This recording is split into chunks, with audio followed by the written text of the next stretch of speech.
In Marvel Future Revolution, as you progress in the game, you will be offered a lot of paid offers where you can pay money and get certain stuff. Usually it happens when you reach a certain level milestone. For example, I think every 10 levels, when you first level up your character, I'm pretty sure this only works on your first character or first time on your squad when you reach a certain level. And some of those offers are pretty good. Like, I bought an offer for level 60, I think. It had a bunch of gems. I don't remember what it had. I just remember it was a pretty decent deal.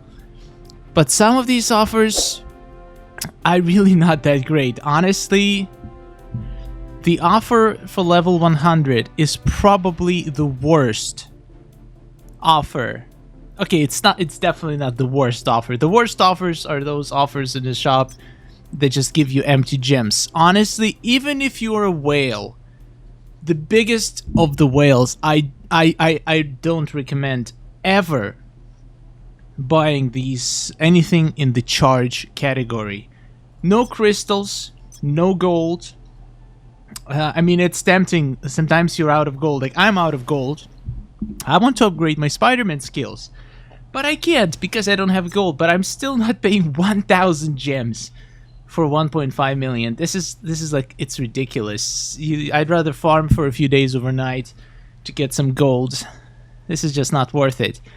I would recommend you going to check the featured bundle. There's a few good offers that I picked up, like a Mega Future membership, Alpha Future membership, new agent. Well, this one is free. These offers give you the best value for gems.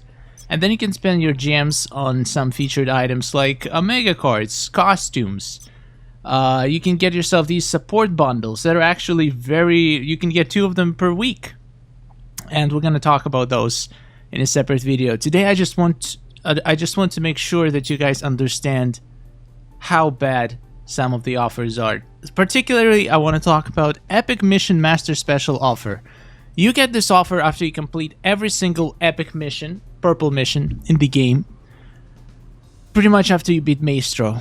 This is the offer you get. And it gives you 5,000 crystals, 6-star Mega Borks, 10 card draw tickets, and a bunch of gold.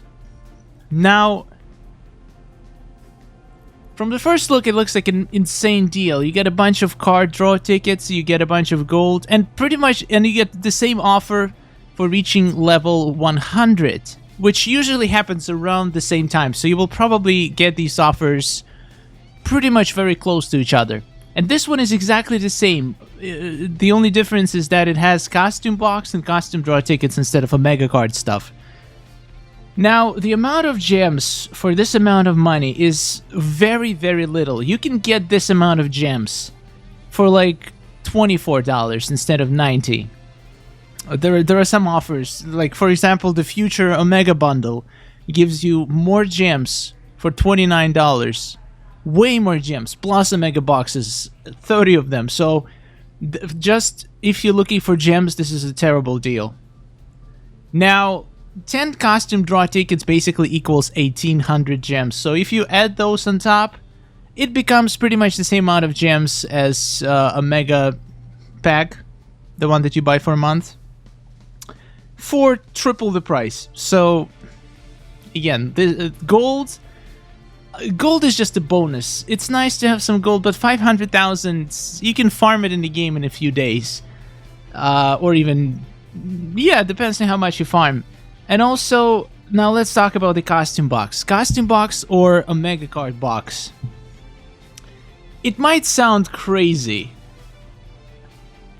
but I would actually prefer this bundle if it had a 5-star costume box or a mega card box.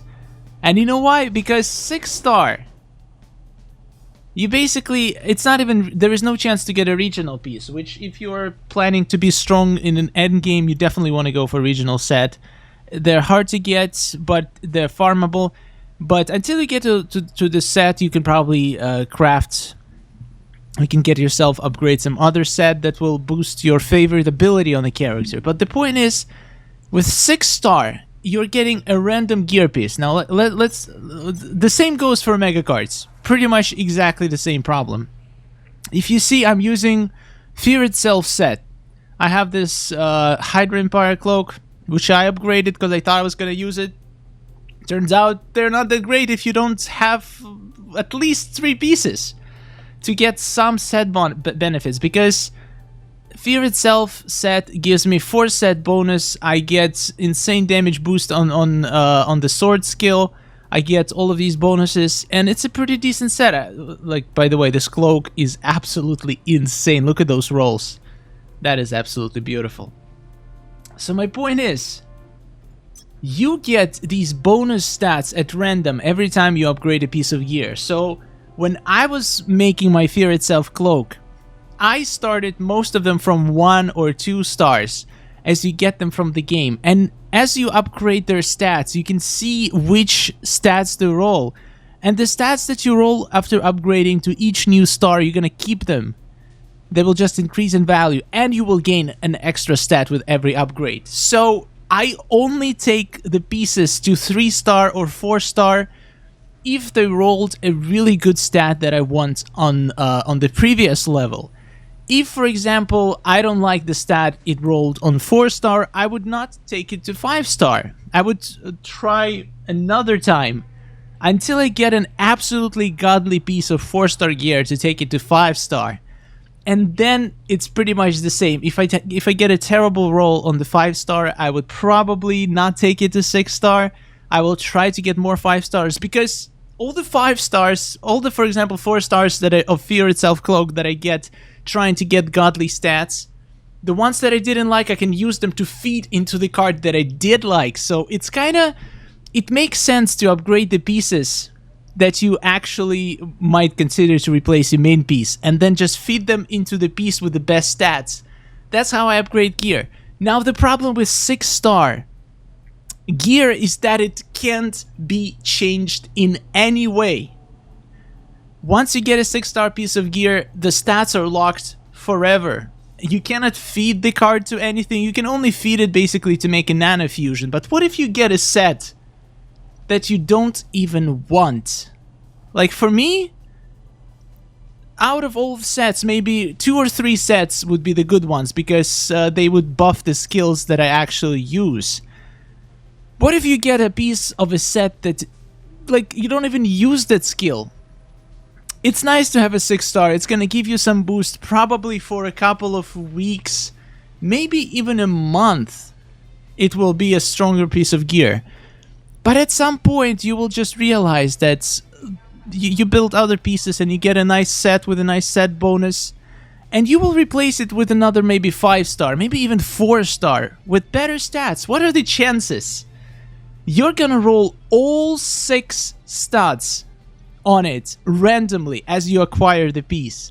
What are the chances that all of them are gonna be the ones that you want? When you upgrade the piece from the lower tier, you can kind of control what stats you're gonna get. When you get a 6-star piece, you cannot control anything. You're just basically given an absolutely random piece of gear. That the chances of that piece of gear being useful and having good stats is incredibly low. It's not even, like, if you got a 5-star, at least you could use it as fodder to feed it to some other 5-star to make it into 6-star, the one that you want. But a 6-star, you are stuck with it. And if you once you get some better gear with better stats, you're just gonna discard it, and absolutely zero use for it, because you cannot do anything with that piece of gear. So this is my logic. I will not be buying this offer. I would honestly, if instead of 6-star costume, it had 2 5-stars, just 2, I would get it for 2 5-stars. But 1 6-star is just terrible. Same issue with the mega card. You're gonna get 6-star mega card. It's gonna maybe you're gonna have some nice stats, but again, most of those stats are gonna roll randomly. For example, I have this card. I have this terrible air to surface damage. Since it's only a 4-star, I don't have to continue to upgrade it. I don't like the stats that I got. Okay, the bonus stat you can reroll every time you upgrade, but I don't like my exclusive stats, so I can just feed this card into another card that will get a better exclusive stat. But with 6-star, again, you can use it to reroll one of your mega cards. I guess 6-star mega card is not completely useless, but honestly, if you're free to play or medium spender, having you will probably never feed your 6 stars to reroll stats on other 6-star because it's just such a waste of 6-star mega card. And if you're upgrading your 6 stars from lower levels, you kind of have a little bit more control. Less control than with gear, because every time you upgrade it, the bonus stat is going to reroll, which is a little bit sad, which means you could have a godly 5-star card and then you upgrade it to 6-star and you get garbage. That's kind of sad, but at least you can control the exclusive stat and only take the pieces to 6 stars or 5 stars with exclusive stat that you actually want. So, yeah, this is my opinion. $90 for a piece of gear that's 90% chance that you will not even use for a couple of weeks? That sounds like a horrible deal. Anyway, let me know in the comments what do you think about these offers. I think a Mega Card one is a little bit better just because you can feed it into other Mega Cards to reroll it in case in the future ever you will get, for example, a special card that are super rare and you will want to reroll it. I think you can use any Omega cards to reroll it. It doesn't have to be another special. I might be wrong about that because I don't have a special card and probably never will because I'm not spending thousands of dollars. I might spend a few hundred. But yeah. Anyway, thank you so much for watching. If this video was useful to you, please leave a like and a comment and subscribe to the channel. We're trying to get to 5,000 subscribers by the end of this year. It's going to be awesome. Thank you so much for watching. I'll see you in the next video. Take care.